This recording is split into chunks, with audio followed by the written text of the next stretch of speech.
Agora vamos falar um pouquinho sobre física ambiental, né? E, Daniel, que lorota é essa? Quando a gente pega as competências do Enem, cara, eu acho que pelo menos metade daquelas competências é algo relacionado com o meio ambiente.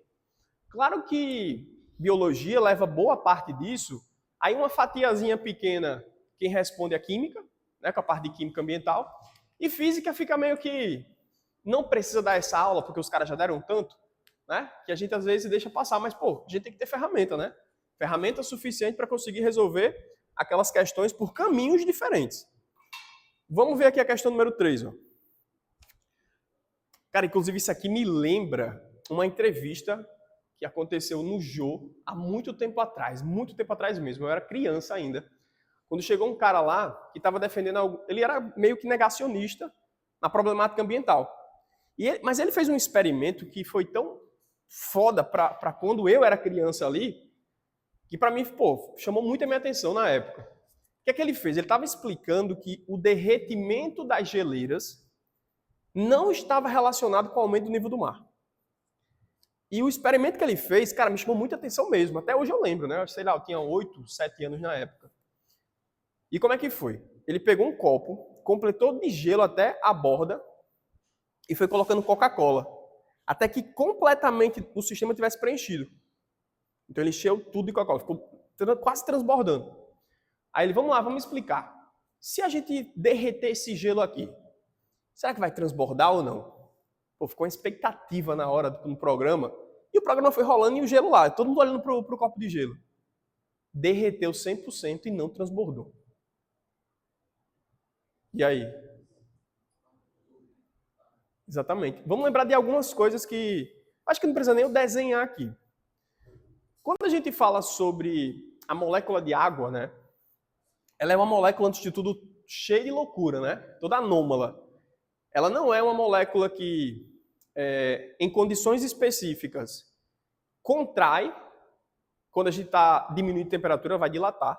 Inclusive, é por esse motivo que quando a gente enche uma garrafa 100%, uma Tupperware, né? Uma garrafa que dá para deformar, colocou no congelador, cara, vai quebrar a garrafa. Certeza. Eu já quebrei várias garrafas lá em casa quando era criança. Enchi até a boca, porra, vou jogar bola daqui a pouco, vou levar a água bem gelada, né? Com gelo. Pô, quebrar a garrafa da minha mãe. Pô, diversas vezes aí. Claro que aos poucos você aprende, né? Empiricamente, não sabe o motivo, mas você vai adquirindo esse conhecimento. Mas lembra que na molécula de água, eu ia nem desenhar, mas eu vou desenhar aqui. Vamos lá. Como é que funciona mais ou menos a estrutura da água, né? A água tem um caráter polar, né? Vamos lá, vou tentar desenhar isso aqui como sendo uma molécula de água, tá?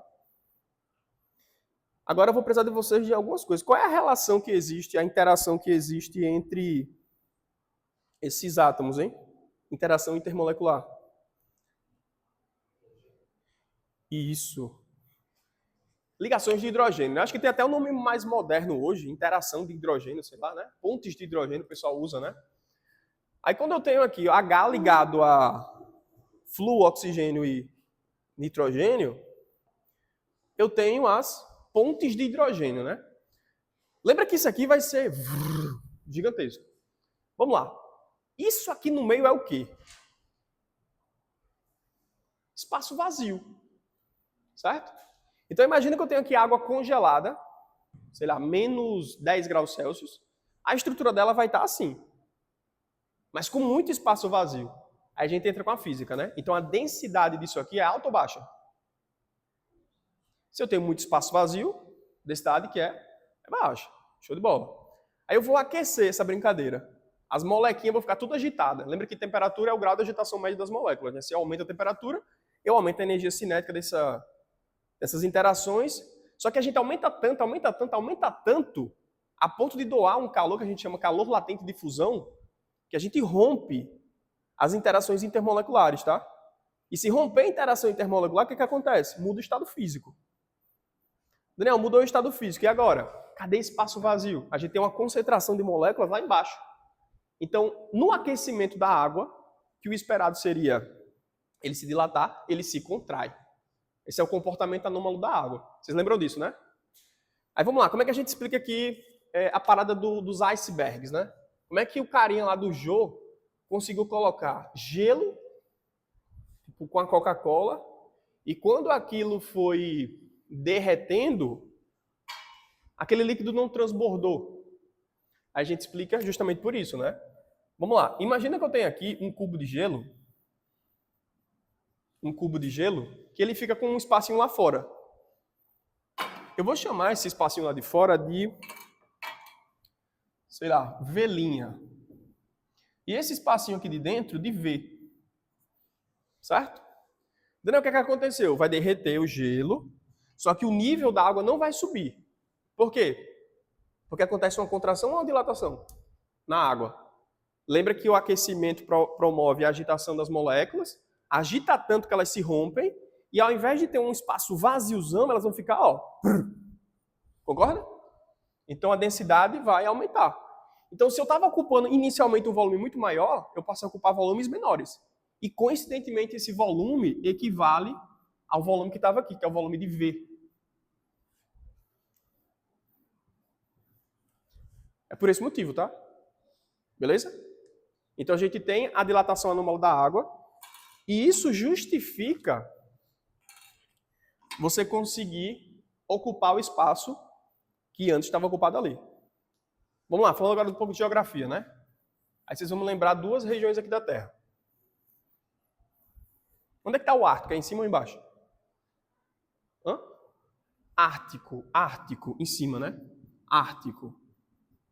Inclusive, Ártico tem acento ou não? Tem, né? Proparoxítona, né? Aí, esse aqui de baixo é o quê? É o antiártico.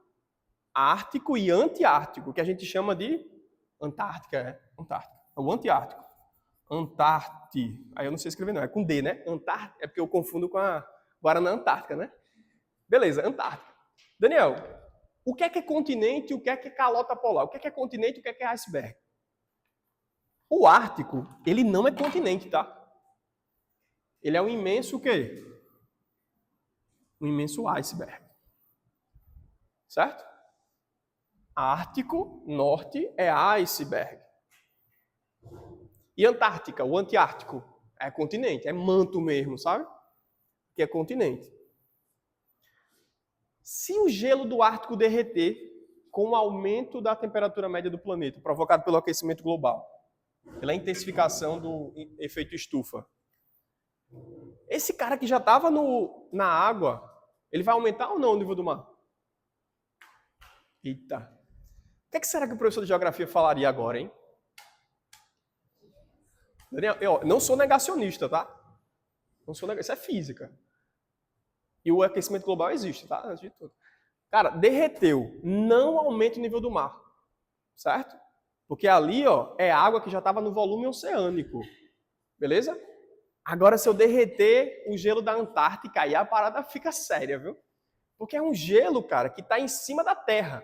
Ele não está inserido no volume inicial do oceano, faz sentido? Inclusive o texto da questão ali, ó, ele fala, olha só, esse fenômeno está relacionado ao derretimento de geleiras em montanhas continentais, como, por exemplo, os Andes e o Everest. Não são as montanhas de gelo flutuante no oceano, que a gente chama de iceberg, mas sim o derretimento das massas de gelo fixa em terra. Certo? Então eu estou falando de um líquido que inicialmente não estava no saldo do oceano. Daniel, aquecimento global existe? Com toda certeza. Não tem como não ter aumento da temperatura média do planeta. Pô, desde a Revolução Industrial foi o quê? 18 foi? Século 18? Até hoje, até um dia desse, China estava botando para torar com carvão. Claro que vai aumentar a temperatura média do planeta. A gente teve uma intensificação de fato do efeito de estufa. A temperatura média do planeta subiu. Vai provocar derretimento. Só que o de cima não gera aumento do nível do mar e o de baixo sim. Beleza? Aí é um conceito já da hidrostática, beleza? É isso que explica. A justificativa científica para o argumento defendido no texto é o quê? Letra A. O gelo das geleiras continentais não contribui para o nível do mar. Pelo contrário, né? Exato. O derretimento dos icebergs aumenta o nível do mar porque eles ocupam... Não, já esquece, né? Claro que a justificativa está aqui na física, contração e tal. Letra C. Aumento do nível do mar ocorre porque o gelo flutuando dos icebergs ocupa mais espaço líquido ao derreter. Aí ele está querendo confundir tua cabeça com a dilatação. Mas se você sabe que tudo que está fora da água, se for inserido no volume, vai aumentar, acabou. Letra D, o derretimento das geleiras continentais não eleva o nível do mar. Como é que não vai elevar se o volume estava fora daquele volume oceânico? E letra E, o volume com que o iceberg desloca já é igual ao seu derretimento, como a gente falou aqui, ó. E as geleiras em terra acionam novos volumes por serem corpos externos aos oceanos. E aí? Tranquilo? 2 vezes já apareceu no Enem isso aqui, tá? Então fica ligado. Vamos continuar com a parada da ambiental, da temática ambiental? Nessa mesma entrevista do Jô Soares, esse cara que depois a gente descobriu que ele estava sendo patrocinado por empresas de petróleo, que era um cara negacionista, ele falou, no Jô, falou, pô, o aquecimento global não vai afetar o aumento do nível dos mares. E o exemplo que ele trouxe lá, que era o copo com Coca-Cola derretendo aos nossos olhos e não aumentando o nível do mar, só se aplica para o Ártico. Ele foi esperto, né? Ele usou um recorte. Lembra que a maior mentira é aquela que é utilizada com termos verdadeiros, né? Então a gente pega lá a verdade e manipula a verdade. Mas a gente sabe que a completude não é só o Ártico. Tem muito gelo fora do mar. Beleza? Aí o que esse cara também falou lá? Ele falou uma coisa bem importante, tá? Que a gente aprende nas aulas de hidrostática, que eu acho que é nos primeiros momentos da aula. Se eu tenho corpos de densidades diferentes, um corpo que tem densidade menor do que a água, ele vai flutuar ou afundar a água? Acho que isso aí era um quadro, quando eu era criança também tinha lá, acho que era do Gugu, né? Sei lá que danado era. O cara colocava uma lata de Coca-Cola, ela flutuava ou afundava. Aí essa era a brincadeira. Mas o que é que a gente vai resumir? Corpos que têm densidades menores do que o fluido, eles vão flutuar. Corpos que têm densidades diferentes, ou melhor, maior do que o fluido, ele afunda. Corpos que têm densidade igual, ele fica ali em equilíbrio, não é isso? Aí vamos lá. Esse cara, esse negacionista, né, que foi ao Jô, ele falou um ponto também, mas agora relacionado à camada de ozônio. Certo? O que é que ele estava falando? Ele disse o seguinte: o CFC, que é aquele clorofluorcarbono, né, que é utilizado como líquido refrigerante para condicionadores de ar, geladeira. E lembra que um fluido refrigerante é aquele fluido que você consegue fazer ele absorver muita energia sem mudar a temperatura, não é isso? É um fluido que tem alto calor específico. Aí esse fluido refrigerante, que era o CFC, o pessoal, todo mundo concluiu que ele estava afetando a camada de ozônio. E de fato afeta. O clorofluorcarbono reage com o ozônio. E ele fez um buraco gigantesco lá. Só que olha só, de novo, com meias verdades a gente cria uma mentira. O que é que ele criou? Ele falou o seguinte: cara, como é que o clorofluorcarbono, que a gente usa como líquido refrigerante dos condicionadores de ar, dos refrigeradores, ele chega em altitude estratosférica? Se a densidade dele é maior que o ar. Então, se a densidade do clorofluorcarbono for maior que o ar, como é que ele sobe? E aí, Caleb? Aí ele pegou muita gente também, nessa época. Só que ele esqueceu um ponto muito simples, que é a danada das correntes de convecção. Lembra o que é corrente de convecção? São as massas de ar quentes que sobem para que as massas de ar fria desçam, aquela parada toda. E os clorofluorcarboninhos lá, eles eram arrastados pelas correntes quentes, pô. Aí eles conseguiam subir em elevadas altitudes e eram arrastados, mesmo tendo uma densidade superior. Inclusive, abrindo um paralelo aqui, quando a gente tem um ambiente com chuva, tá? A chuva em si, quem fez o simulado geral 3 aqui? Alguém fez? Questão número 1 do simulado. Gotículas de chuva são a chuva é formada por pequenas gotículas. As nuvens são formadas por pequenas gotículas. Muita gente pensa que a nuvem é vapor de água, né? Mas não, são gotículas mesmo. Estado líquido. Só que é numa escala microscópica. 10 a menos 6 metros. São gotinhas bem pequenas, mas mesmo assim, estando no estado líquido, ela tem uma densidade maior que o ar. Como é que o líquido flutua no ar? Correntes de convecção, tá? Existe uma força que empurra lá para cima, apesar do peso estar empurrando ela para baixo. Então, o que faz uma coisa que tem uma densidade maior flutuar é uma força. Concorda comigo? Nesse caso, foram as correntes de convecção que empurraram para cima, assim como o caso do CFC. Aí vamos lá, questão número 4, olha só. Um fotógrafo está utilizando uma câmera equipada com lente sensível à radiação infravermelho, para capturar uma cena. Inclusive, na época da pandemia, né, todo canto tinha uma câmera térmica, né, ou então um sensor óptico que media a sua temperatura à distância. Lembra disso? Inclusive, a gente entrava no aeroporto, né, tinha uma câmera lá, que era infravermelho medindo a sua temperatura. Lembrando que todos os corpos que possuem temperatura acima do 0 Kelvin, eles emitem calor na faixa do infravermelho. Lembra disso? Beleza. Então a gente consegue medir a temperatura do indivíduo pela radiação que ele está emitindo. No entanto, ao revisar a imagem capturada, ele nota que uma área específica da foto não ficou nítida, conforme as imagens mostradas abaixo. Essa área estava localizada atrás de uma superfície de vidro. O vidro utilizado é semelhante ao vidro encontrado em estufas, produzindo o famoso efeito estufa, causado pela camada de gases atmosféricos que não permite a transmissão da radiação infravermelha. Cara, essa foto foi criada por ChatGPT, você acredita? Muito boa, né? Inclusive. Dá para perceber aí? Muito boa, né? Como? Porra, isso aí foi foda. Na hora que eu criei essa imagem, eu tava falando, pô, o cara meteu um fantasma aqui. Então imagina aí, o infravermelho conseguiu captar um... Não, pô, claro que não é um fantasma, né? Foi o erro da inteligência artificial aí. Bem observado, tá? Eu tentei criar um pronto para esse cara sumir daí, mas não subia nem a pau. Deixei aí, para ver se alguém percebia o fantasma que tem na foto. Mas show. O que é que a gente notou nessa imagem? Essa questão é simples, tá? Antes de tudo. Porque ela traz um conceito introdutório da óptica geométrica, que é a diferença de um material que é opaco para um material translúcido e um material transparente. Não é isso? O que é um material opaco? É um material que não permite a visualização depois daquele vidro, né? Seria um material que não vai permitir a transmissão da luz. O material que é translúcido é um material que consegue transmitir parcialmente aquela luz, e essa luz ainda atravessa difusa. E a última é o transparente, que é quando eu tenho uma transmissão quase integral da luz para o outro lado. Só que o ponto dessa questão é juntar esse tópico da óptica geométrica com os estudos da ondulatória. Quem aqui, quando era criança, adorava comer um salgadinho da cantina? Gostava, né, Caleb? O salgadinho da cantina ficava sempre aquecido. Por quê? Porque ele estava dentro de uma estufa. Que é justamente aquela partezinha que era vidro. Quem lembra?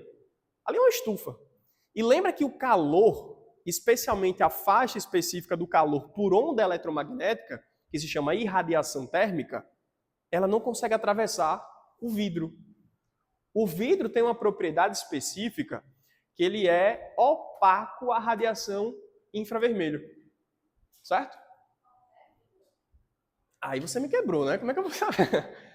A maioria dos vidros. Pode ser assim? Para a gente não generalizar. Mas isso, com certeza, pode ser resolvido em uma aula de engenharia dos materiais. Mas eu vou colocar meu aqui na reta e vou falar que o vidro, sem especificidades, ele opaca a radiação infravermelha. Agora, vamos lá. Nada impede do Enem trazer uma palavra que vai mudar tudo isso que eu falei agora. A palavra que se chama anômala. Concorda comigo? Teve uma vez que caiu uma questão de refração. Certo? E a gente lembra que refração é aquele fenômeno óptico ondulatório que a luz passa de um meio para o outro, mudando algumas propriedades e blá, blá, blá. Aí a questão trazia um tal de metamaterial. Quem lembra dessa questão? Um metamaterial, ou seja, um material de comportamento anômalo. Então, se por acaso aparecer, já que você trouxe esse ponto, se aparece uma questão que fala que o vidro tem um caráter anômalo ao tradicional, pô, aí eu vou fazer uma questão por interpretação. Eu sei o tradicional, beleza? Esse é o foco, chegar lá com a caixa de ferramentas robustas. E na hora da prova tomar uma pílula de Civirol para se virar mesmo, né? Não? Tem que se virar, pô, na hora da prova. O Enem é isso, tem que se virar. Quanto mais Civirol você adquirir, né, não, Vitão? Você ganha robustez aí na prova do Enem. Beleza? Então essa questão é basicamente isso. O vidro é opaco à radiação ultravioleta e isso é similar ao que acontece nas estufas, né? Pô, lembrei uma coisa aqui agora que eu aprendi com um professor de física na minha infância, que ele corrigia muito um outro professor de geografia. Era uma briga, sabe? Quando tinha a questão de física ambiental, eram umas correções lá. A gente tem aqui um monte de gás,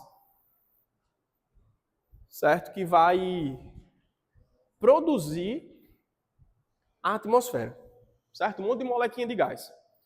Vale lembrar que essas moléculas que têm o poder estufa, a capacidade estufa, são em sua maioria moléculas que têm a partir de 3 átomos de 3 átomos, certo? Então, N2, O2 é bem pouco, tá? Ele quase não consegue produzir o efeito estufa. Agora, quando eu tenho água em estado de vapor, quando eu tenho CO2, metano, mais de 3 átomos de carbono, 3 átomos, eu tenho uma geometria que facilita as vibrações axiais e angulares. Sim, e água, ela tem a capacidade de estufa, tá? Mas é a capacidade de estufa natural. Lembra que quando o professor de física ele fala sobre o efeito estufa, ele fala sobre a intensificação do efeito estufa. Porque naturalmente a água, ela produz a estufa, entendeu? A água é angular, ela vibra axialmente e angularmente, certo? Mas o CO2, o metano, eles vão intensificar o efeito que a água gera na atmosfera. Lembrando que a água é o maior responsável porque ela está em maior volume, né? Sim, aí vamos lá. Quando eu tenho essa atmosfera aqui, que é como se fosse uma estufa, que é como se fosse um vidro, uma cúpula, várias faixas de radiação chegam. Ultravioleta, infravermelho, mas o infravermelho não atravessa, tá? Vocês podem procurar aí vários livros de física que vai ter esse erro desenhado lá. Porque os professores de física passam a imagem certa, né, para os editores. Na hora que o editor vai fazer o livro lá, ele tenta corrigir no Photoshop e, sem querer, passa o raio infravermelho. É comum, tá? Então, o infravermelho, pessoal, ele não passa, tá? O ultravioleta, sim, ele passa. E especialmente qual? O VA e o VB. O VC é retido ali na camada de ozônio, por nossa sorte. E o VA e o VB, eles vão sensibilizar ali os nossos melanócitos, produzir mais melanina e deixar a gente mais coradinho, né? Inclusive, cara, por curiosidade, eu estava conversando esses dias com o ChatGPT e eu estou passando por um processo brusco de oxidação, né? Inclusive, estou criando uns fios brancos aqui no meu cabelo. Estresse, né? Estresse é isso mesmo. Aí, o que está rolando? Eu falei, como é que eu posso corrigir isso? Como é que dá para reverter essa parada dos fios brancos? Aquela crise da meia-idade, né? Estou chegando nos 30 já. Então, vai rolar, uma hora ou outra. Eu estou percebendo que aos poucos aparece. Aí, o que acontece? Eu falei, como é que eu faço para reverter isso aí? Aí o bicho deu uma conversada comigo, falou o seguinte, cara, fio branco é concentração baixa ou baixíssima de melanina. E melanina é produzida quando os melanócitos são excitados. E quem excita os melanócitos é radiação ultravioleta. Então, tenta ficar mais exposto à radiação solar. Esse dia eu estava correndo no sol, não era, Vitão? Estava correndo no sol, tentar, né, dar uma estimulada nos melanócitos para ver se esses fios brancos vão sumindo aí aos poucos. Mas beleza, ultravioleta atravessa, o VA e o VB. O VC é retiro na camada de ozônio. Lembra que o VA principalmente vai ser o maior gerador, né, de câncer de pele, aí vai. Aí o que acontece? Aí é o problema dos professores de geografia com os professores de física. Tem uma plantinha aqui, ó. Essa plantinha vai receber radiação ultravioleta, tá? Beleza? Aí o que acontece? Todos os corpos que estão acima da temperatura de 0 Kelvin, eles vão emitir calor na faixa do infrared, do infravermelho. Aí o que o professor de geografia fala? A planta foi responsável por converter ultravioleta em infravermelho. Você tá louco, cara? Não foi uma conversão, não. Entrou uma, saiu outra. Se você olhar o saldo assim, entra uma, sai outra, mas chega a ultravioleta e o corpo, por ter uma temperatura acima do 0 Kelvin, por ter agitação molecular, porque de fato é isso, 0 Kelvin, ele vai emitir infravermelho, entendeu? Mas não é uma conversão, viu? Ele está recebendo e está emitindo. Beleza? Show de bola.